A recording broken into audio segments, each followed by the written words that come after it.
बच्चों को दुआएं, बड़ों को सलाम। फिज़ा है मेरा नाम। You are watching morning with Fiza. नाज़रीन, सुबह सुबह आज हम आपसे बात करेंगे अपने पहले सेगमेंट में स्किन के हवाले से। एंटी एजिंग ज़रूरी सेगमेंट करना है, इसलिए क्योंकि जो सर्दियाँ हैं ना, वो आपके चेहरे को बहुत खुश कर देती हैं और बड़ी, वो कहते हैं ना, खुदरी खुदरी सी जल्द हो जाती है आपकी। और सर्दियों में जो हम ख्वाब देखते हैं ना, ग्लोइंग स्किन का और बहुत खूबसूरत फ्रेश स्किन का, तो वो ख्वाब हमारा चकनाचूर हो जाता है। देखिए, सर्दियाँ हों और साथ में चेहरे पे मॉइस्ट ना हो, तो फिर उस सर्दी का क्या फ़ायदा। वो जो मॉइस्चर होते हैं ना, जब आप चेहरे पे सर्दियों के टाइम पे विंटर्स में लगाते हैं, तो वो वाकई ग्लास स्किन की तरह जाके आपके चेहरे पे ग्लो करता है, मगर बशर्ते कि वो आपके चेहरे पे अच्छा एब्जॉर्ब हुआ हो, आपके चेहरे पे अच्छी तरीके से उसने अपना फंक्शन दिखाया हो, उसकी जो चीज़ें हैं वो आपके चेहरे पे एक लुक, एक शाइन जो है वो लेकर आए। मगर जब ये चीज़ें आपके चेहरे पर नहीं होती हैं, तो फिर वहाँ से पैदा होती हैं झुर्रियाँ, क्योंकि ड्राइनेस जो होती है वो आपके चेहरे पे रिंकल्स लेकर आती है। खुश्क चेहरे पे सिर्फ रिंकल्स, लाइंस, इस तरह की चीज़ें पड़ जाती हैं। इनसे किस तरीके से छुटकारा हासिल कर सकते हैं, कौन से ऐसे प्रोडक्ट हैं जो कि हम एंटी एजिंग के लिए यूज़ कर सकते हैं और हम अपनी सर्दियों में, विंटर्स में अपनी स्किन को स्मूथ सॉफ्ट बेबी स्किन के लिए यूज़ कर सकते हैं, सो दैट हम एंटी एजिंग की जो प्रॉपर्टीज़ हैं उसको हासिल कर सकें। चलिए आज बात करते हैं। नैयर आप हमारे साथ हैं, घरेलू टोटकों से हम कैसे ग्लोइंग स्किन हासिल कर सकेंगे। अस्सलाम वालेकुम। वालेकुम अस्सलाम फिज़ा, कैसी है? अल्हम्दुलिल्लाह, बहुत शुक्र अल्लाह का। आज एंटी एजिंग के ऊपर बात करनी है हमने। हाँ जी, बिल्कुल बिल्कुल, क्योंकि एंटी एजिंग एक कॉन्सेप्ट आता है माइंड के अंदर के जो बूढ़े हो गए हैं 40 साल से ऊपर या 50 साल से ऊपर, तो एंटी एजिंग रेमेडीज़ को जो है ज़रूरत उन्हें है। ऐसा बिल्कुल भी नहीं है। अगर आपकी 20 साल एज है, 25 साल की एज है, ठीक है, आपकी स्किन ड्राई रह रही है बहुत ज़्यादा, तो आप बहुत ज़्यादा केयरफुल हो जाएं, आप बहुत ज़्यादा मोहतात हो जाएं कि आपको वक्त से पहले जो है वो झुर्रियाँ आ सकती हैं। एक चीज़ जहन में रखें, जो ऑयली स्किन है वो इस पॉइंट ऑफ व्यू से जो है ना वो बहुत बेस्ट है कि उसके ऊपर एजिंग जल्दी नहीं आती, क्योंकि एक नेचुरल जो मॉइस्चर है वो उनकी स्किन के ऊपर रहता है। झुर्रियाँ भी जल्दी नहीं आती। बाल भी आप देखें उनके ऑयली, ग्रीसी, जो है वो मॉइस्ट जो है वो रहते हैं, तो ड्राइनेस की प्रॉब्लम आती ही, बाल ड्राई रहा, फ्रीजी, गिरना, झड़ना, डैंड्रफ, तो वो जिन लोगों की जो है वो ड्राइनेस है, जिनका जो बॉडी है, उनका जो साइकिल सिस्टम है इस तरह से है कि उनकी बॉडी को नीड है फैटी एसिड्स की, नेचुरल ओमेगा 3 या ओमेगा 6। सर्दियों के अंदर पता चलता है, ठीक है, गर्मियों के अंदर ऑयली स्किन का पता चलता है कि इनकी स्किन ऑयली है बहुत ज़्यादा, उन्हें किस तरह से केयर करना है। और उसके बाद जिन लोगों की ड्राई स्किन है वो गर्मियों में तो बेहतरीन रहती है, ऑयल नहीं आता, एक्नी नहीं होती, लेकिन जैसे ही सर्दियां स्टार्ट होती हैं तो वो स्किन के ऊपर बहुत ज़्यादा ड्राइनेस आ जाती है, ठीक है। तो जिन लोगों की हम एंटी एजिंग पे बात कर रहे हैं, ड्राइनेस पे बात कर रहे हैं, रफ स्किन पे बात कर रहे हैं, तो इस तरह के लोग, चाहे वो 20+ हैं, 25+ है, तो वो अगर चाह रही हैं कि वो जो है वो 40 में बूढ़ी ना हो, अदरवाइज 50 के बाद भी जो है वो झुर्रियाँ अगर स्किन की केयर करें तो नहीं आती हैं, ठीक है। तो लेकिन जिनकी ये स्किन का इशू है तो वो 40 साल में भी बूढ़ी हो सकती हैं, झुर्रियाँ आ सकती हैं। उसके लिए एक मैं जो है वो एक चीज़ मैं आप लोगों के साथ, एक मैजिकल एक जो है वो प्रोडक्ट इंग्रेडिएंट है, अगर आप उसको जो है वो प्रॉपर यूज़ करेंगे, ठीक है, तो आपको जो है ना उसके एक मैजिकल जो है ना वो रिजल्ट मिलेंगे। अच्छा, वो है जेलाटिन। अच्छा, जेलाटिन जो आपका जो है वो ऑर्गेनिक हलाल जेलाटिन। आप देखें, बच्चों को हम बना के देते हैं जेली, ठीक है, ये वही जेलाटिन की बनी हुई होती है, जिसके अंदर मैंगो फ्लेवर है, स्ट्रॉबेरी है, बनाना है, एप्पल है, उसमें फ्लेवर और कलर डाल देते हैं। जी, उसमें फ्लेवर और कलर बेसिकली है वो जेलाटिन, ठीक है। तो जो ये जेलाटिन है, ये जेलाटिन आपकी स्किन की, क्योंकि बेसिकली वो प्रोटीन है, वो कोलेजिन है। आप अगर महंगे सप्लीमेंट्स जो है वो कोलेजिन के जो है वो नहीं अफोर्ड कर सकते, तो ये आपका सस्ता तरीन, सेफ तरीन जो है ये सोर्स है जेलाटिन का। अब इसको लेना कैसे है, ठीक है।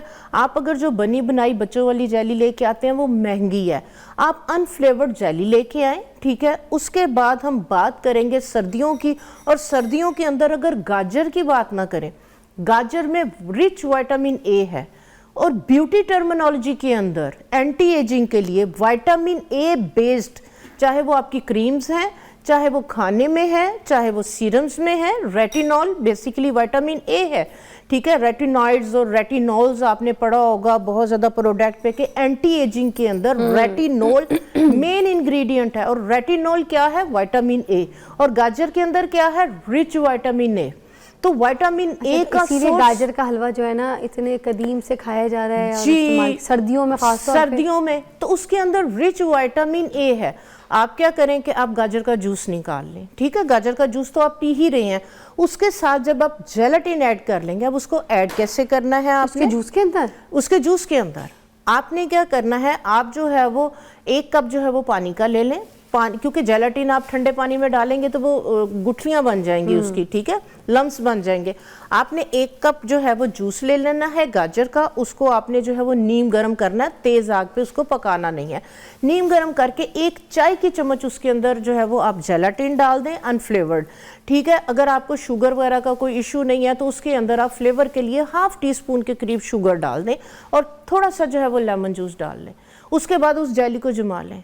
आप दिन में 2 या 3 दफ़ा 1 टीस्पून अगर आप डेली भी लेना शुरू कर देते हैं, 15 दिन के अंदर अंदर, ये मैं दावा कर रही हूँ, ये मैं इसको मैंने यूज़ किया है, ये मैं दावा कर रही हूँ, 15 दिन 1 टीस्पून जेलेटिन लेनी शुरू कर दें, आपके अगर ड्राइनेस है ड्राइनेस को ख़त्म करेगी। आपके जो है वो ड्राइनेस की वजह से बाल गिर रहे हैं, आपकी जो है वो बाल गिरना रुक जाएंगे। आपकी डैंड्रफ किसी चीज़ से ख़त्म नहीं हो रही, आपकी डैंड्रफ जब इसके साथ ख़त्म होगी।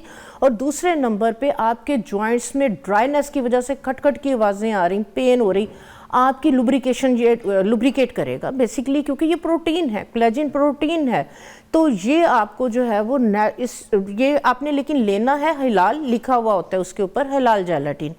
तो ये 15 दिन आप लें मेरे कहने पे, तो इंशाल्लाह ताला आपकी जो है वो अंदर से जो है वो स्किन जो है वो ग्लो करेगी और आपके बाल इसके साथ मॉइस्चराइज हो जाएंगे, बाल गिरना रुक जाएंगे, आपकी आंखों, ओवरऑल आपकी हेल्थ के लिए ये कमाल की चीज़ है। वाह, तो ये इसी के साथ एक छोटी सी ब्रेक दरकार है, क्योंकि देखिए ये सारी वो चीज़ें जो हम लोग खाते आ रहे हैं, मगर हमें इसके अंदर क्या कोई छोटी मोटी रेसिपी को ऊपर नीचे करना है और हमारा जो है ना काम तमाम सारी चीज़ों का जो है ना वो बन जाएगा। तो हम ये एंटी एजिंग के ऊपर ही आज शो करें, ब्रेक के बाद आइए और रेसिपी पूछते हैं।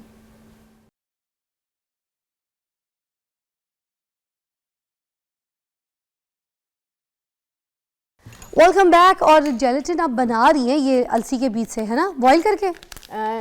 ये नहीं, ये जेलेटिन, ये है अलसी है, ये हम एक सीरम बना रहे हैं, एंटी एजिंग सीरम, फेस के लिए, ठीक है, और बालों के लिए। अच्छा। ठीक है, ये फेस और बालों के लिए, दोनों के लिए जो है ये बेहतरीन है। जेलेटिन बालों में भी लगा सकते हैं? जी जी जी जी जी, बालों के लिए तो ये इतनी, ये आपका नेचुरल जो है वो बुटॉक्स है। ओके। ये आपकी केराटिन ट्रीटमेंट है। हाँ। ये देखें, हमने जो है वो इस तरीके से जो है वो थोड़ी सी पानी के अंदर अलसी को डाला है, ठीक है, जिस तरह से मैंने आपको बताया था कि इसको हमने जो है वो जेलाटिन को, ये इस तरह से होती है, ठीक है, ये देखें, ये मैं आपको दिखाती हूँ, ये जेलाटिन इस तरह से होती है, ठीक हो गया।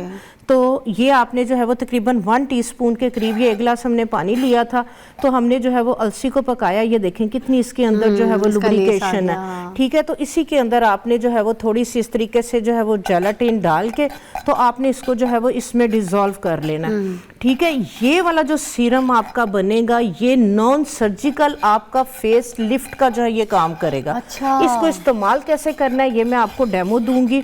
आपके जो है वो बाल गिर रहे हैं, झड़ रहे हैं, ड्राई होने की वजह से, एंटी एजिंग पे बात कर रहे हैं, ऑयल जो है वो लगाने का टाइम नहीं है, या अगर आपने ऑयल लगाया है, बाल धोए हैं, तो मसला आपका वहीं पे है। तो ये देखें, सारी जेलाटिन इसके अंदर जो है वो डिजोल्व हो गई। गर्म पानी में डालनी है आपने, ठंडे पानी के अंदर इसको नहीं डालना। अच्छा। जेलाटिन डिजोल्व हो गई है, हमने आग बंद कर दी। हमने पहले 1 गिलास पानी लिया, 1 टेबलस्पून अलसी का डाला, उसको हल्की आंच पे इतना पकाया कि आधा पानी रह गया, फिर उसके अंदर 1 टीस्पून हमने जेलाटिन डाल के उसको मिक्स कर दिया, ठीक हो गया। तो ये हमारी जो है ये इस तरीके से जो है ये बन गई, ठीक है, ये एक सीरम बन गया, ये हमारी केराटिन जो है वो ट्रीटमेंट बन गई, बालों के लिए भी और फेस के लिए भी। हाँ जी, इसको जो है वो छानेंगे, ठीक है, जब ये थोड़ी सी ठंडी हो जाएगी, इसको जो है वो छान के, तो हम जो है वो इसको जो है वो अपने बालों में, और हम इसको जो है वो फेस के ऊपर किस तरह से अप्लाई करेंगे ये मैं आपको जो है वो बताती हूँ। अच्छा। इसके और ज़्यादा अगर आपने अच्छे रिजल्ट लेने हैं, तो जिस तरह से हमने बही दाने का जिक्र किया, तो ये वाला जो बही दाना है, ये भी अगर आप इसके अंदर तकरीबन, जी, ये जिस तरह से अनार दाना होता है ना, ये इस तरह से होते हैं बीज, तो इसके अंदर भी बहुत ज़्यादा लुब्रिकेशन होती है। अच्छा। तो ये भी हम जो है वो 1 चाय की चम्मच के बराबर जो है वो हम जिस टाइम अलसी डालेंगे, हम इसके अंदर डाल देंगे, तो इनके अंदर भी जो है वो एक लेस होती है, ठीक है, तो इसके साथ और ज्यादा जो है वो इसके जो है वो रिजल्ट बढ़ जाएंगे। अच्छा, आप एंटी एजिंग चाह रहे हैं, ठीक है, आप बहुत ज्यादा महंगे सीरम अफोर्ड नहीं कर पा रहे हैं, तो आप क्या करें कि आप तकरीबन 1 चाय की चम्मच के बराबर जो है ये बही दाना, इसको आप 1 गिलास पानी के अंदर इन्हें पहले धो ले, 1 गिलास पानी के अंदर आपने इनको रात को जो है वो भिगो देना है और सुबह में आपने जो है ये एक लिक्विड सा जो है ये बन जाएगा, ठीक है। इसको आप जो है ये डेली बेसिस पे अगर आप पीना शुरू कर देते हैं, 10-15 दिन रेगुलर लें, फिर हफ्ते में 1 या 2 दफा लें, तो बही दाने का जो ये वाला आपका लिक्विड, आपका जो ये सिरप बनेगा, ये भी आपकी जो है वो पूरी बॉडी को जो है वो लुब्रिकेट करेगा। और प्लस जिस तरह से आजकल खांसी का जो है वो बहुत ज्यादा सोर थ्रोट है सबको, उसके लिए भी ये बेहतरीन है। अच्छा। तो सर्दियों के अंदर आपको पता है ये मसले इशू रहते हैं, तो आप जो है ये बही दाना, सफेद जल के जो बीज हैं ये लेके आए और 1 चाय की चम्मच रात को 1 गिलास पानी में भिगो दें। ज्यादा आपके घर के अफराद है तो 1 टेबलस्पून आप 4 गिलास पानी में भिगो दें, तो सब जो है वो इसको थोड़ा सा जो है वो आप जोश दे लें और इसको जो है वो आप जो है वो आधा कप जो है वो आधा गिलास सबको दें। तो ये ड्राइनेस को भी खत्म करेगा, कफ वगैरह कोई भी इशू है इम्यून को बूस्ट और करेगा। इस तरह की चीजें तो वैसे भी हड्डियों के लिए अच्छी होती है, बहुत जो अच्छी लेसदार चीजें होती है ना, वो जी हड्डियों जी के लिए जी आपको जी बहुत जी जी जी बिल्कुल। है ना? तो ये जो है ना ये भी आपका जो है वो एंटी एजिंग है, वाह, ठीक और है। ये कितने टाइम के लिए प्रिजर्व हो सकता है? नहीं, डेली बेसिस पे आपने रात को भिगोना, नहीं, सुबह वो पी वाला, लेना। वो वाला। ये वाला ये आप 8 दिन के लिए 10 दिन के लिए जो है वो इसको आप बना के रख लें। Okay. इसको हम स्टेन करेंगे, जब ये ठंडा हो जाए मैं आपको दिखाती हूँ, ये आपका जो है वो एक सीरम रेडी हो जाएगा। हाँ। जिसको ना सिर्फ आप नहाने से पहले अपने बालों में लगा लें, अपने फेस पे लगा लें, फुल बॉडी पे लगा लें और नहा लें, हाँ। आपकी ड्राइनेस बिल्कुल जो है ये खत्म हो तो जाएगी। इसका इंतजार हमने क्या सूखने का करना है जब लगाना है, या फिर बस नहीं, आधा घंटा लगा रहे, Okay. बस आधे घंटे के बाद आप जो है वो आपने इसको प्रॉपर्टीज वॉश उसके कर मिल लें। जाएगी, हम यहाँ पे ढा ले। दूसरे नंबर पे आ जाती है जिनसिंग। हाँ, जिनसिंग ये चाइनीज हर्ब है। अब देखें जो चाइनीज लोग हैं 90 ईयर में भी जो है वो फिट होते हैं, यंग होते हैं, स्किन इनकी ग्लो कर रही होती है। ये थोड़ी सी जो है वो महंगी हर्ब है, लेकिन आप जो है वो इतने महंगे जो है वो मेडिसिन और इस तरह के ट्रीटमेंट्स जो है वो करवाते हैं, तो आप क्या करेंगे, जिनसिंग ये तकरीबन अगर आपने 100 ग्राम ली है और आपने जो है वो 50 ग्राम मिश्री, इन दोनों को जो है वो पिसवा के रख लें।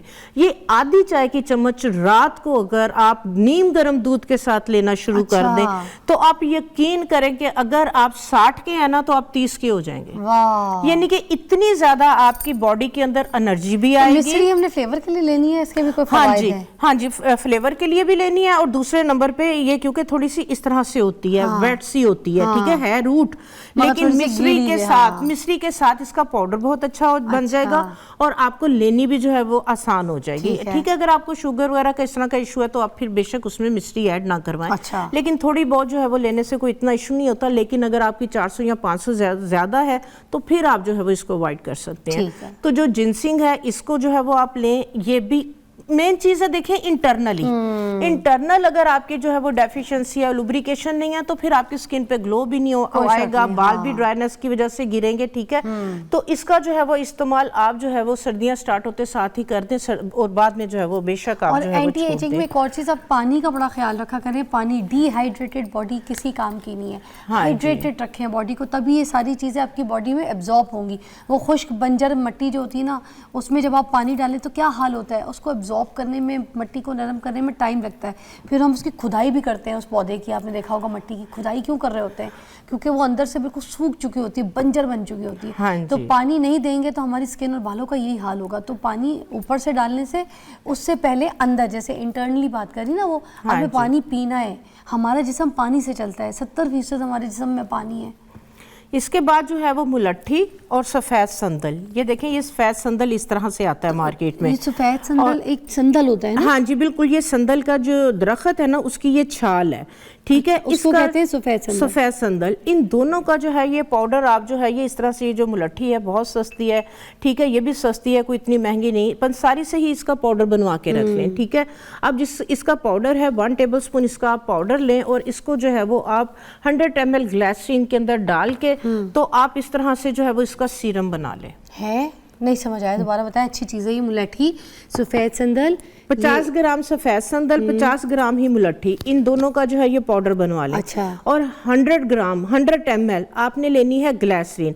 100 ml ग्लिसरीन में 1 टेबलस्पून इसका पाउडर आप डाल लें। अच्छा। पाउडर डाल के आप उसको जो है वो गर्म पानी है तो शीशे की बोतल में डाल के गर्म पानी में रख दें। हाँ। सुबह तक ये आपका एंटी एजिंग सीरम रेडी हो जाएगा, डाइल्यूट हो जाएगा। उसके बाद इसको जो है वो आप ऊपर से जो है वो ग्लिसरीन को जो है वो स्टेन कर लें और इसके अंदर जो है वो आप 1-2 विटामिन ई के कैप्सूल डाल लें। ये आपका बेहतरीन ग्लोइंग एंटी एजिंग छाइयों के लिए कलर को फेयर करेगी, ग्लो देगी, हाइड्रेट करेगी और स्किन के लिए जो है ये कमाल की ग्लास स्किन फील जो है वो आपको ये वाला सीरम देगा। एक ब्रेक लेते हैं और मैं ब्रेक से पहले बताऊं, वाकई मुलैठी जो है ना, जिन लोगों की बिल्कुल झाइयाँ कहते हैं ना काम नहीं कर रही, रगड़ दिया उन्होंने और वो बिल्कुल कहीं से झाइयाँ नहीं जा रही, तो वो ये मुलैठी वाला नुस्खा जो बता रही है ट्राई करके देखें, ये कारआमद होता है। मुलैठी रियली वर्क्स फॉर झाइयाँ। एक ब्रेक के बाद चलते हैं।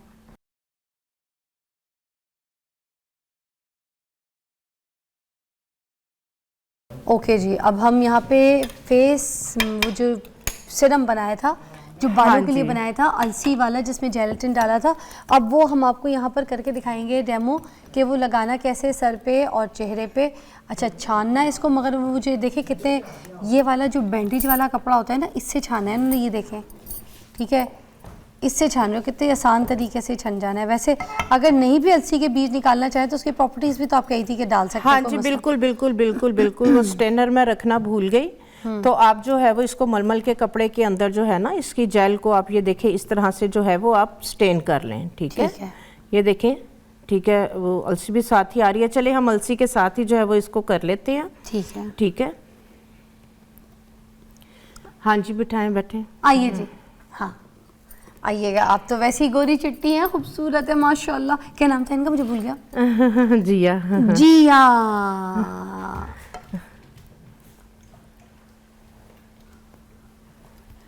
ओके, अच्छा ठीक है।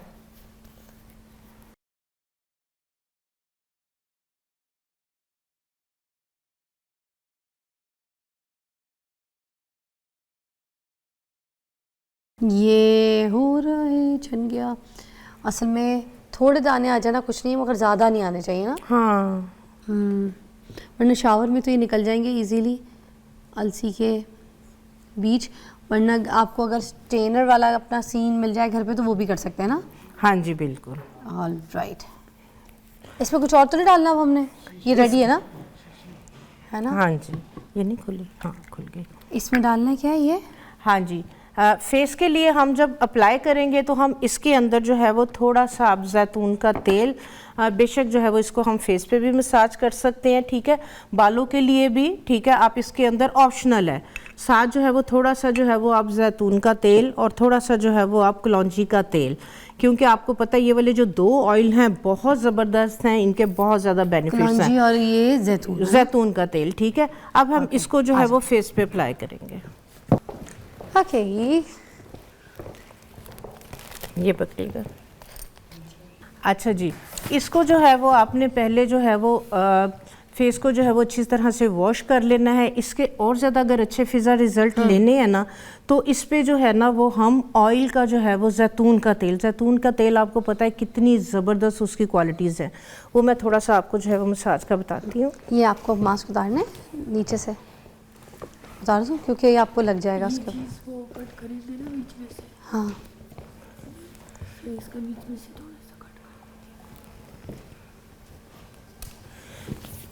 जैतून का तेल फेस को वॉश करके आपने जो है वो जैतून के तेल का जो है वो अच्छे से जो है वो मसाज करना है। अच्छा, पहले मसाज करना है। पहले आपने जो है वो मसाज करेंगे। जो हम ये वाला सीरम लगाएंगे इसकी पेनिट्रेशन बहुत अच्छी होगी। ठीक है, अच्छी तरह से आपने जो है वो पूरे फेस के ऊपर, अराउंड द आइज, ठीक है, अच्छे से जो है वो आपने रिंग फिंगर के साथ, बहुत ज़्यादा आपने ज़ोर ज़ोर से जो है वो मसाज नहीं करना, नीचे से ऊपर की तरफ फोरहेड पे। आप तो ऐसे कर रहे हैं जैसे पार्लर वाला काम जानते हैं। हाँ जी, मैंने 30 साल मेरा सैलून, मेरी एकेडमी, इंस्टीट्यूट, आपको पता है पाकिस्तान भर में मैं क्लासेस देती हूँ, मेरा अल्हम्दुलिल्लाह से।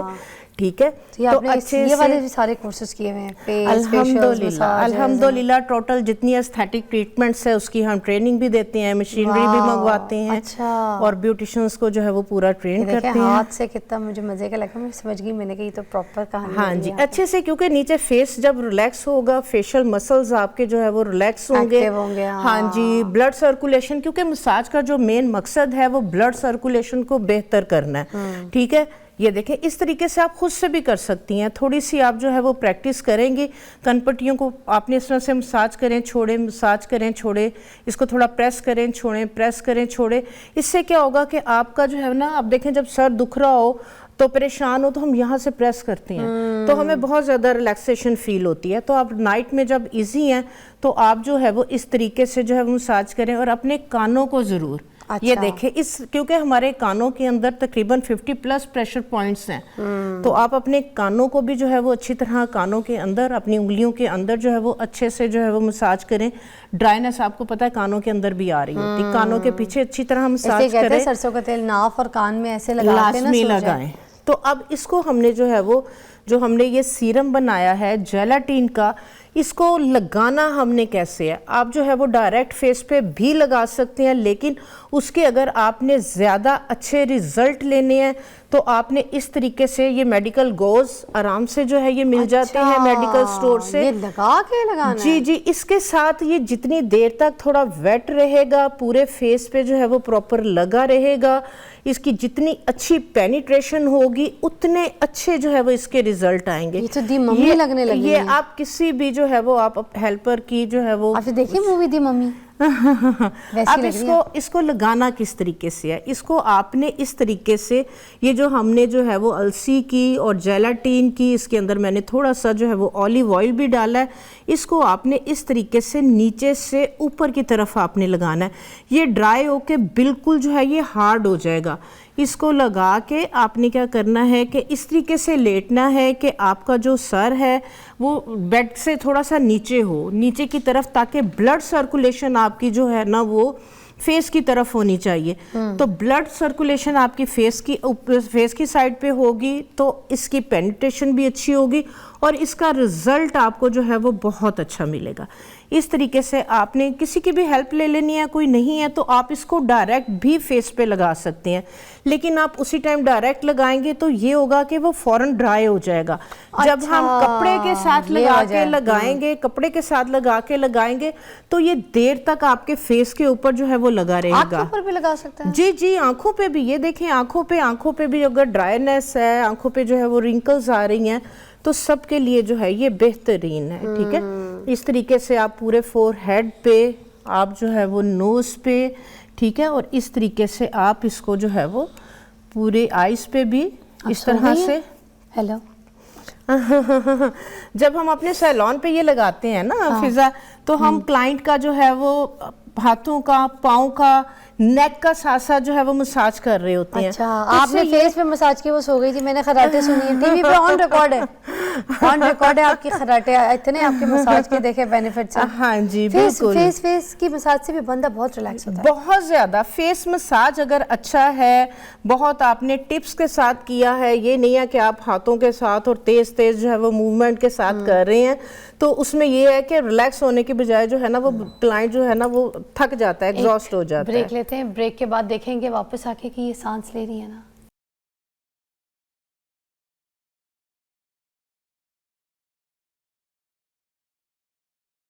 Welcome back. और ये काफ़ी हद तक सूख गया था, एक और आपने जो है ना इसकी घुमाई फिराई की है, मतलब थोड़ा सा सूख जाए तो दोबारा से एक और कोट आप घुमा फिरा सकते हैं ना? जी, इसको हम जो है वो रिपीट, जैसे ड्राई होता है तो हम फिर इसकी कोटिंग कर देते हैं ताकि जो है वो गीला रहे। जितनी देर तक ये गॉज गीला रहेगा स्किन में, ये सीरम जो है वो जितना पेनिट्रेट करेगा अच्छे से, तो उतने अच्छे इसके रिजल्ट आएंगे। अब तो आधा घंटा लगाना है इसको ना? हाँ जी, आधा घंटा। अब इसी सीरम को बालों में किस तरह से एमल्सिफाई करना है, पकड़े मैं बताऊं। हाँ जी, अच्छा, जिस तरह से जो है ये बाल हैं, ठीक है, जिस तरह से अब इसको जो है वो आपने लगाना, ऑयल की तरह तो लगाएंगे। थोड़ा इधर करके दिखा दीजिएगा। हाँ जी, उज्जै सुबह हो गई, थोड़ा सा उस तरफ, रोड क्रॉस नहीं करना, बस इधर मुड़ना ऐसे। ओके ऐसे, हाँ ऐसे हाँ। करके दिखा दें कैमरा में। ये देखें, इसकी जो है ना वो एमल्सीफाई, इसको जो है वो ये देखें, ठीक है, ये दिखाइएगा। अच्छा मैं सेगमेंट मुश्किल से करी हूँ, मुझे बस। हंसी बहुत आ रही है बहुत हंसी आ रही है। यही वाली जेल, ठीक है, ये देखें, सुनिए अगर मैंने ये अपने मुंह पे लगाया घर पे मेरी बेटी हंस हंस के भाग लगी। ये देखें, इसको अच्छे से जो है वो इस तरह से एमल्सीफाई करना है। आपके एंड्स, आपके स्प्लिट एंड्स बन रहे हैं, आपके ड्राई हेयर हैं, आपके डैमेज हेयर है, आपने तेल लगा लिया, बाल धोए हैं, दोबारा से जो है वो ड्राइनेस आ तो गई है। रूट्स पे नहीं लगाना इसको? हाँ जी, रूट्स लेंथ एंड लगा सकते हैं, लेकिन बाल जिस तरह से इन्होंने जो है वो केमिकल ट्रीटमेंट जो है वो तो की उनके हुई लिए है, पहले नीचे, तो नीचे जो है वो आपने जो है वो ज्यादा जो है वो इसको टाइम देना है, ठीक है। ये देखें सारा बालों के अंदर जज़ब हो गया, एमल्सीफाई हो गया, ठीक है। अच्छा तो जिनके जो है वो दो मुंह बने हुए हैं, ड्राई हैं, डैमेज हैं, स्प्लिट एंड्स हैं, आपने इस तरह से मसाज करना है। अच्छा। बिल्कुल जैसे हम फेस पे या बॉडी पे मसाज करते हैं ना, तो बाल को ऑयल भी, पेनिट्रेशन होती है, और वो जो है वो अच्छे से जो है वो बालों के क्यूटिकल्स के अंदर, बालों के मसामों के अंदर, ये देखें कितनी लुब्रिकेशन थी, ये देखें बिल्कुल ड्राई हो गए और बालों के अंदर जो है ये चला शाइन गया, भी आ गई। शाइन भी आ गई, ये देखें, ठीक है। इस तरह से आपने जो है वो अपने बालों पे जो है वो इस तरह से थोड़े थोड़े से स्ट्रेप्स लेके, और अलसी के बेनिफिट्स तो आप लोगों को पता ही है भाई। हाँ जी, तो ये देखें कितनी इसकी जो है ये लुब्रिकेशन है, लेकिन बालों में लगा के ये बिल्कुल जो है वो बालों के अंदर जो है वो पेनिट्रेट हो गया, ठीक है। तो ये जो लोग जो है वो जिनके बाल ड्राई हैं, डैमेज हैं, पार्लर जाके बुटॉक्स और केराटिन ट्रीटमेंट नहीं करवा सकते, हम लोग अपने पार्लर में यही वाली जो ट्रीटमेंट करते हैं, क्लाइंट से 20-25 हज़ार जो है वो चार्ज करते हैं और ये घर पे आप मुफ्ते में बस कर लें। ये मैं आपको अपने पार्लर के जो है वो सीक्रेट दे रही हूँ। हम पहले क्लाइंट का जो है वो सल्फेट फ्री शैम्पू के साथ बाल वॉश करके, ठीक है, 80% ड्राई करके, फिर यही वाली जो जेल है ये हम अपने क्लाइंट के बालों में लगा के इस तरह से उसको जो है ये इमल्सीफाई करते हैं, ठीक है। आधा घंटा ये लगी रहती है, उसके बाद अगर क्लाइंट ने मैनी पेडी करवाना है या कोई भी ट्रीटमेंट करवानी है तो उतनी देर में, ये 1 घंटा 2 घंटा भी लगे रहा, इसका फायदा है, इसका जो है वो नुकसान नहीं है। और रूट्स पे कैसे लगाना है इसको? ठीक है, ये देखें इस तरह से जो है ना, इसको एमल्सीफाई, इसका जो मेन चीज़ है कि आपने इसको पेनिट्रेट जो है वो किस तरह से करना है। तो ये थोड़ी सी आप प्रैक्टिस करेंगे, हाफ बाल आप एक साइड पे करके, हाफ बाल थोड़ा एक स्लो साइड मोशन में समझाएं क्या करिए आप। ये देखें, पहले एक मुट्ठी में बाल लेके ये ऐसे देखिए, निकाल के दूसरी ये मुट्ठी में देखें। पकड़ लिया। लेने थोड़े थोड़े हैं, अच्छा। लेने आपने थोड़े थोड़े, ये नहीं है एक ही दफा आपने सारे बाल पकड़ लिए और उसमें लगा लिया, आपको कोई फायदा नहीं होगा। आप अगर फिजा टच करेंगे आपको इसकी चिकनाई बिल्कुल खत्म हो गई है, बाल पी गए, सारा ऑयल, सारा जो है वो जेल, इसका जितना स्लाइम था वो बाल, वो सारी केराटिन, वो प्रोटीन बालों के अंदर चली गई, सिर्फ ये पानी रह मिल गया गया है बालों को उनका। हाँ जी, तो ये 1 घंटा 2 घंटा, तो आप यकीन करें कि आप जो है वो इसको हफ्ते में 2 दफा करें, आपके बाल गिरना रुक जाएंगे, फ्रीजी, ड्राई, डैमेज बाल इसके साथ जो है वो आप रूट्स treat हो वाला भी जाएंगे। दिखा दें कि रूट पे कैसे लगाना है एग्जैक्टली। हाँ जी, रूट पहले पे भी नीचे हमने शुरू करना है, नीचे अच्छी तरीके से ये इसको मल्टीफाइंग करना है, खोलिएगा। ठीक है हाँ ना? जी, हाँ जी, खोलिएगा, मैं दिखाती हूँ। उसके बाद आपने पहले एंड्स अगर ज्यादा डैमेज है, सबसे पहले हम एंड्स पे लगाएंगे ताकि एंड्स को जो है वो ज्यादा टाइम मिले, लेंथ पे ज्यादा टाइम मिले, ठीक है। ठीक है। उसके बाद जो है वो जिस तरह से हमने बाकी बालों पे दिख रहा लगाना है है, रूट्स पे क्लोज है, ठीक है, ये देखें इस तरीके से हमने जो है वो पकड़े, ठीक है। वो उनके मुंह पे तो बैंडेज है, तुमने मुंह पे क्लोज किया। अजीम भाई इधर सर पे कोई दिखा दे, इधर ये देखें, हल्का थोड़ा सा डॉट क्रॉस कीजिएगा, हल्का सा। Thank you, I love you. Yes, ये देखें इस तरीके से, जिनकी डैंड्रफ है, ड्राइनेस है, उसकी वजह से जो है वो बाल गिर रहे हैं, ठीक है। तो ये इस तरीके से पहले टिप्स के साथ लगा के हल्का सा मसाज करें, और उसके बाद आप जो है वो सारे बालों पे, जिस तरह से मैं लगा रही थी, सारे बालों में जो है वो आप इस तरीके से लेते चले जाएं, ठीक है। कॉम कर लें पहले, ताकि जो टैंगल्स हैं, ठीक है, ये टैंगल्स, ये देखें ये निशानी है कि बाल ड्राई डैमेज होने की, कि टैंगल्स आ जाते हैं बहुत ज़्यादा, बाल टूट रहे होते हैं, ठीक है। पहले आपने आराम से बालों को में जो लगा लेना है, ये देखें लग गया, ठीक है। इसके बाद आपने इसको, ठीक है, अच्छे से जो है वो, ये देखें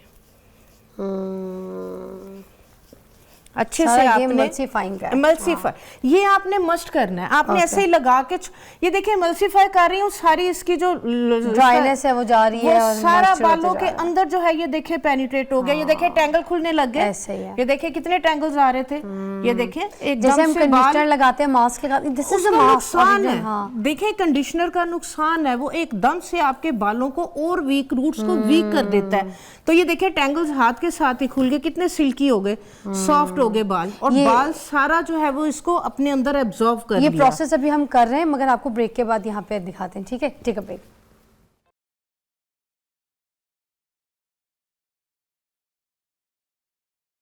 ओके, वेलकम बैक। और यहाँ पर देखें अलसी, जेलेटिन और कुछ भी नहीं है इसके अंदर, ऐसे आराम से इसका ये मास्क और चेहरे के लिए मास्क बना है।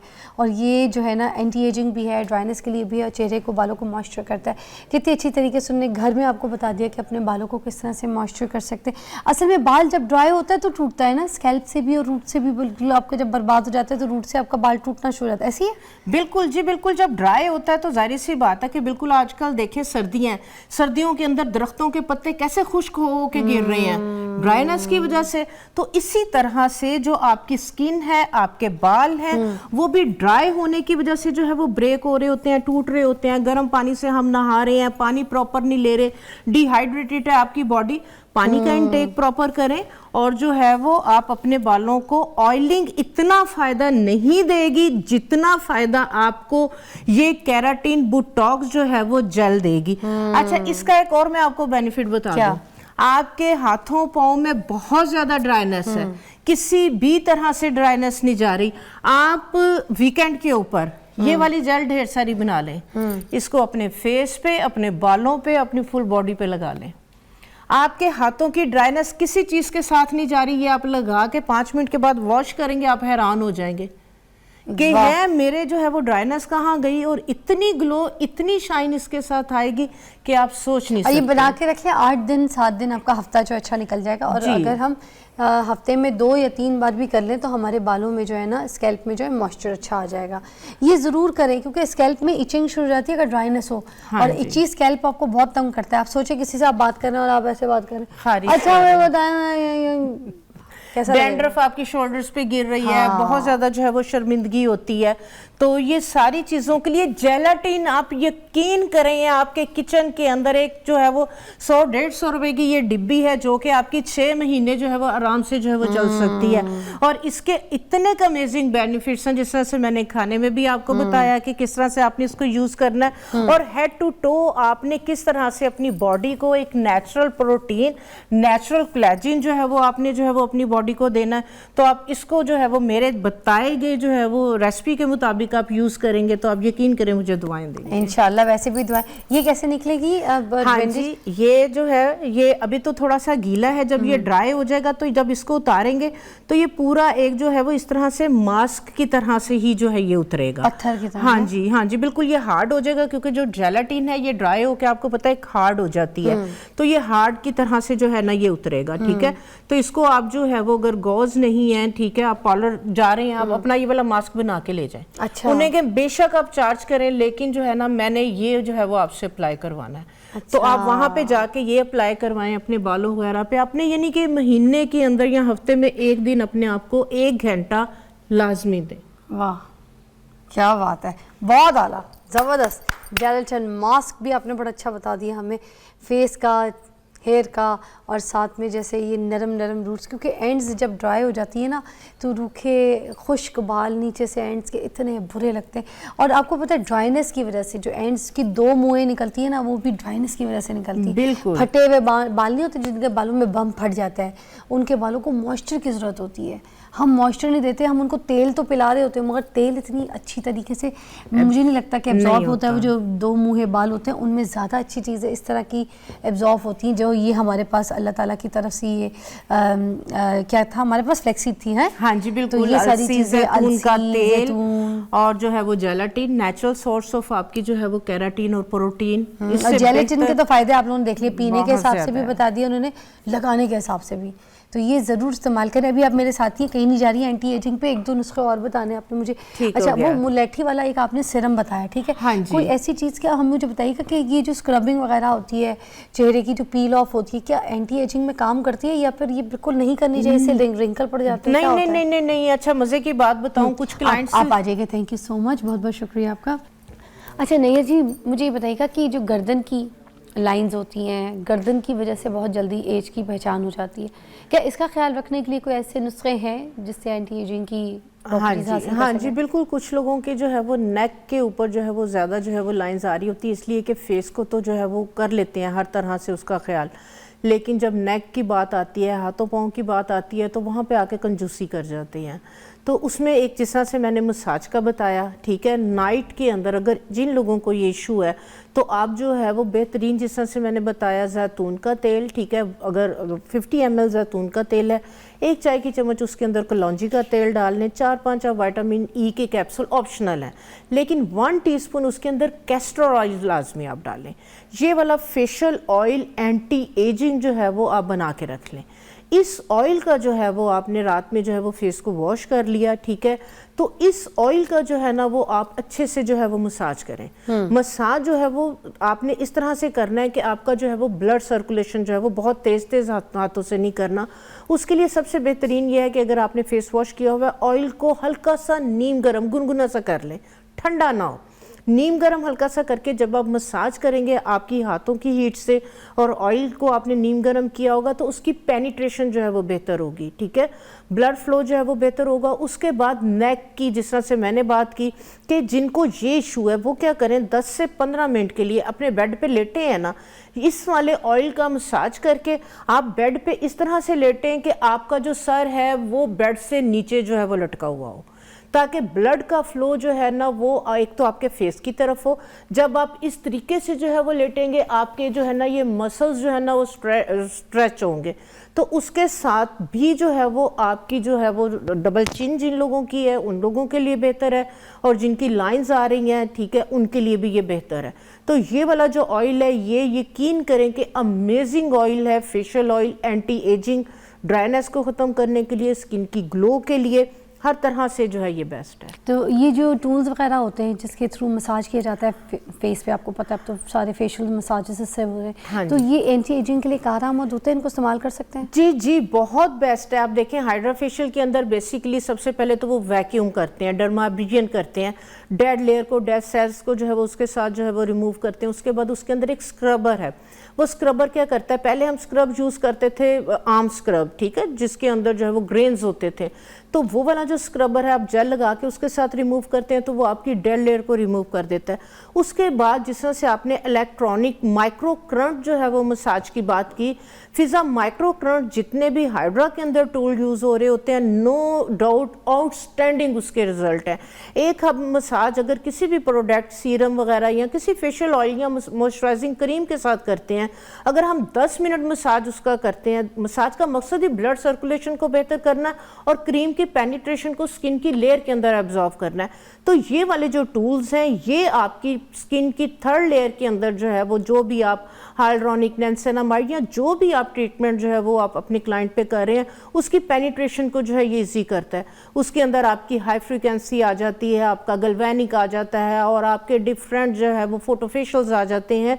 तो ये सारी चीज़ें नो डाउट इनके बहुत अच्छे रिजल्ट है। बल्कि मैं समझती हूँ कि जो नई हमारी जो टेक्नोलॉजी है फेशियल्स के अंदर, तो ये बहुत सेफ है, ये बहुत अच्छी है। इसलिए कि आपने देखा होगा कुछ क्लाइंट्स का जब हम हाथों के साथ मसाज करते थे ना, तो उसकी अगर एक्नी नहीं भी होती थी तो उसके फेस पे क्लाइंट की कंप्लेन आ जाती थी कि मेरी एक्नी हो गई, क्योंकि कुछ लड़कियों की जो है ना वो हाथों में जो है वो हीट होती है, और वो क्लाइंट की अपनी जो है वो स्किन अगर गर्म है तो उसके साथ भी जो है वो स्किन के ऊपर ये प्रॉब्लम इशू आ जाता है। तो अगर किसी से फेशियल जैसे कोई करा रहा है, अगर हाथों से करवा रहा है, तो ये देखे कि किसी लड़की के हाथ में हीट ना हो। जी जी जी जी जी, अगर एक क्लाइंट का भी जो है ये हम चीज़ लाजमी, मैंने लड़कियों को इस चीज़ में ट्रेन किया हुआ होता था कि अगर क्लाइंट आया सबसे पहले चेक करें उसके नेक पे और उसके फेस पे हाथ लगा के कि वो हीटअप तो नहीं है, और क्लाइंट से पूछें कि आपकी बॉडी गर्म रहती है, आपके हाथ पांव गर्म रहते हैं। अगर वो कहे कि हाँ मेरे सर्दियों में भी जो है वो, गर्मियों में भी मेरे हाथ पांव गर्म रहते हैं, तो आपने बहुत बहुत केयरफुल होकर उसके फेस पे कोई भी प्रोडक्ट यूज़ करनी है और बहुत केयरफुल होकर उसकी ट्रीटमेंट करनी है।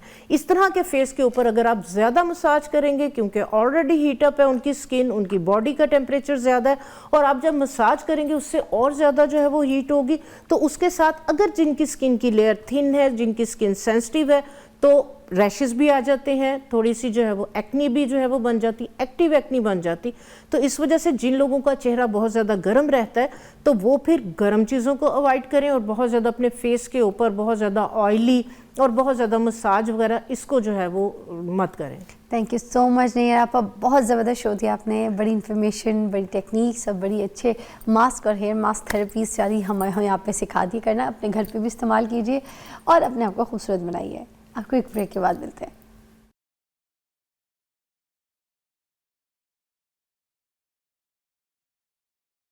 Welcome back, you watching morning with Fiza. नाज़रीन, बच्चों के हवाले से हम थोड़ी सी बात कर लेते हैं। हम बच्चों की ग्रोथ के हवाले से बहुत परेशान रहते हैं कि हमारा बच्चा कुछ खाता ही नहीं है, सारे दिन भूखा रहता है, खेलता रहता है।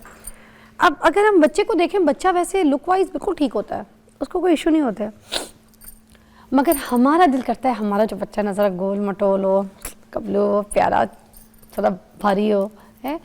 अब हम उस चीज़ में एक चीज़ को इग्नोर कर देते हैं कि जो बच्चे का एक नॉर्मल वेट है ना, आइडियल वेट जिसको कहते हैं, वो क्या होना चाहिए।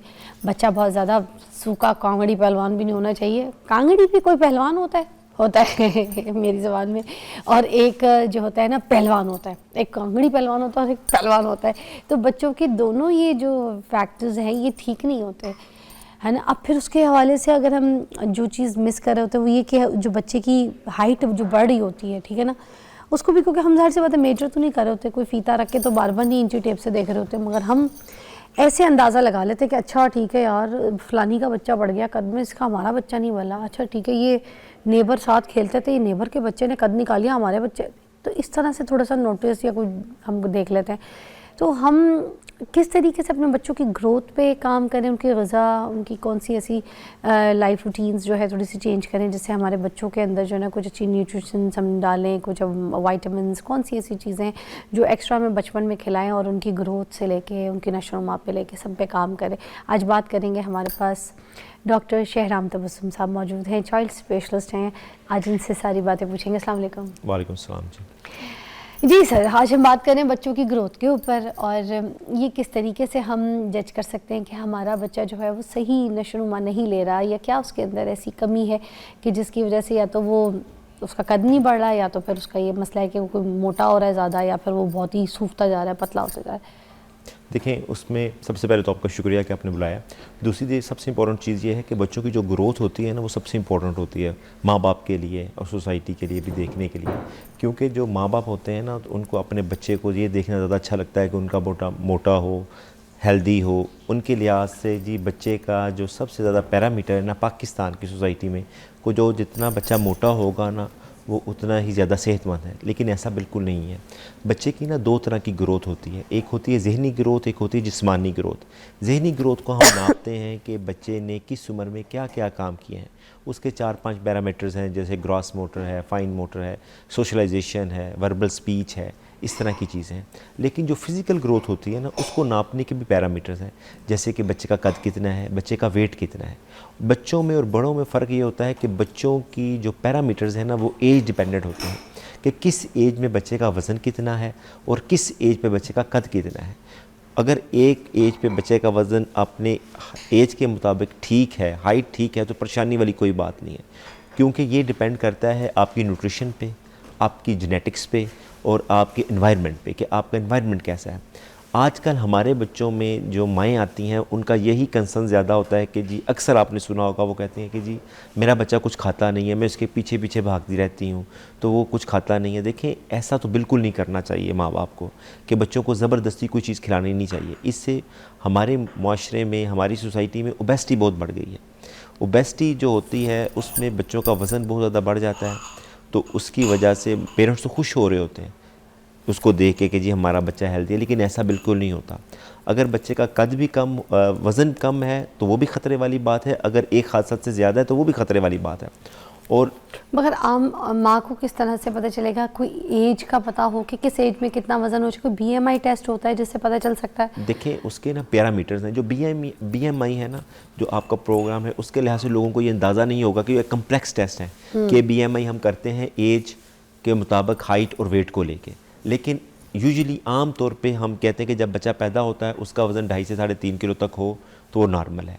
1 साल तक बच्चे का वज़न 10 किलो होता है, फिर 1 साल में, और ये भी याद रखना है कि पहले साल मैक्सिमम बच्चे का वज़न बढ़ता है, उसके बाद बच्चे के वज़न बढ़ने की जो रफ़्तार है वो थोड़ी सी निस्बतन कम हो जाती है। जैसे कि 1 से 2 साल तक 1 से 2 किलो या 3 किलो तक बढ़ता है, फिर 2 से 3 किलो तक बढ़ता है, और 4 साल के बाद एक रफ़ फार्मूला है कि आप 4 को मल्टीप्लाई बाय 3 कर दें तो आपके बच्चे का यूजुअल वेट ऑलमोस्ट करीब 3 उसके वेट के नॉर्मल वेट के मुताबिक आ जाता है। तो ये एक नॉर्मल है, वरना जो डॉक्टर्स के पास जब बच्चे को चेकअप कराएं, जब आपको लगे कि जी बच्चा मोटा हो रहा है तो आपने डॉक्टर को ज़रूर एक दफ़ा चेक करवाना है, क्योंकि इसकी वजह से बच्चों को मसले मसाइल बहुत ज़्यादा हो जाते हैं। जैसे कि ये कहना कि जी मोटापा है वो सिर्फ बचपन में होता है, जैसे बड़ा होगा ठीक हो जाएगा, लेकिन ऐसा नहीं होता। जो बच्चे बचपन में मोटे होते हैं उनका बड़े होकर भी मोटे होने के चांसेस ज़्यादा होते हैं, और उनमें बीमारियां जो कि मोटापे की वजह से हो सकती हैं, जैसे कि बैड कोलेस्ट्रॉल है, दिल की बीमारियां हैं, सांस की बीमारियां हैं, वज़न की वजह से आपके घुटने जो कमज़ोर हो जाते हैं उनमें दर्दें होनी शुरू हो जाती हैं, वो बड़े होकर उनमें ज़्यादा होता है एज़ कम्पेयर टू वो बच्चे जो कि अपनी नॉर्मल एज पे नॉर्मल वेट एंड हाइट के साथ होते हैं। अच्छा, बच्चों की जो नशोनुमा है वो किन मराहिल से गुजर रही होती है? वो जैसे कि उसके फेजेस भी ज़रा बता दें। देखिए ये जो होती है ना बच्चों की स्टेप वाइज होती है, ये मैंने कई दफ़ा पहले भी आपसे जिक्र किया है कि ना ये बच्चों की स्टेप वाइज होती है, कि मैक्सिमम जो बच्चे की ग्रोथ होती है वो सबसे इम्पोर्टेंट होती है इन प्रीनेटल प्रेगनेंसी के दौरान, जो कि माँ के पेट के अंदर होते हैं। 1000 days, first 1000 days of life are very important in the life of a children. ठीक है, तो उसमें जो सबसे इम्पोर्टेंट ग्रोथ है वो माँ के पेट के अंदर होती है। उसमें माँ की न्यूट्रिशन का बहुत ज़्यादा ज़रूरी, अच्छा होना ज़रूरी है, और उसकी फ़िज़िकल एक्टिविटी का होना बहुत ज़रूरी है, क्योंकि अक्सर हमारी जो माएँ होती हैं जब प्रेग्नेंट हो जाती हैं तो वो कह देती हैं कि जी, घर वाले भी कहते हैं, या अगर कोई इसको फ़िज़िकल कोई मसला नहीं है प्रेगनेंसी के दौरान, कोई प्रॉब्लम नहीं है, कोई कंट्राइंडिकेशन नहीं है काम करने की, तो माँ को चाहिए प्रेगनेंसी के दौरान भी हेल्दी काम करें, अपने घर के फ़िज़िकल काम करती रहें, क्योंकि उनके काम करने की वजह से उनकी हेल्थ खुद भी बेहतर रहती है और उनके बच्चों की नशोनुमा भी बेहतर होती है। और उनकी न्यूट्रिशन के लिए माएँ अच्छी खुराक खाएंगी तो उनके बच्चे की ग्रोथ माँ के पेट के अंदर अच्छी होगी, और जो माएँ अच्छी खुराक खाती हैं, अच्छा रहती हैं प्रेगनेंसी के दौरान, तो उनके बच्चों में भी ग्रोथ प्रॉपर होती है थ्रू आउट हिज लाइफ और हर लाइफ। तो सबसे इम्पोर्टेंट तो ग्रोथ माँ के पेट के अंदर होती है, तो वो भी काउंट होता है डेफिनेटली। साल भी, वो जो 6 महीने 8 महीने 9 महीने की जो पूरी प्रेगनेंसी में एक बच्चा पल रहा होता है पेट के अंदर, वो भी मंथ्स काउंट हो रहे होते हैं? बिल्कुल एग्जैक्टली वो काउंट हो रहे थे from the day of conception. जब स्पर्म एंड ज़ाइगोट कंसीव करते हैं उस स्टेज पे माँ की क्या हेल्थ है, उसका क्या मेंटल स्टेटस है, इवन मेंटल स्टेटस भी काउंट करता है। ठीक है, तो इस पे आपके बच्चे की ग्रोथ के, क्योंकि जितनी रिसर्च बढ़ती जा रही है वो आपकी एपिजेनेटिक्स जेनेटिक्स की तरफ जा रही है, तो वो इसके छोटे से छोटे फैक्टर्स को क्वांटिफाई कर रहे हैं, तो इसका भी बहुत ज़्यादा फ़र्क पड़ता है बच्चे की हेल्थ पे और बच्चे की ग्रोथ पे। और फिज़िकल एक्टिविटी बच्चे की होनी चाहिए। आजकल हमारे बच्चों की फ़िज़िकल एक्टिविटी बिल्कुल नहीं है, मोबाइल पे ज़्यादा रहते हैं, स्क्रीन टाइम ज़्यादा है, जंक फूड ज़्यादा खाते हैं, और माँओं को ये चाहिए, इवन कि मैं ये अक्सर सर, जब आप जैसे डॉक्टर्स यहाँ पे बैठ के किसी भी प्रोग्राम में बोलते हैं ना कि बच्चों का स्क्रीन टाइम ज़्यादा है, तो माँ फ़ौरन यूँ देख के कहती है, देखो सुनो सुनो, तो आपको पता है ये बड़ा होता है घर, बड़े घरों में। जी आप बिल्कुल मैं इस बात पे ब्रेक लूँगी, और ये सही बात है, इस पर हंसने की ज़रूरत नहीं है, सारी माँ ये करती है, मगर बच्चों को रोकती कोई नहीं है। ब्रेक लीजिएगा।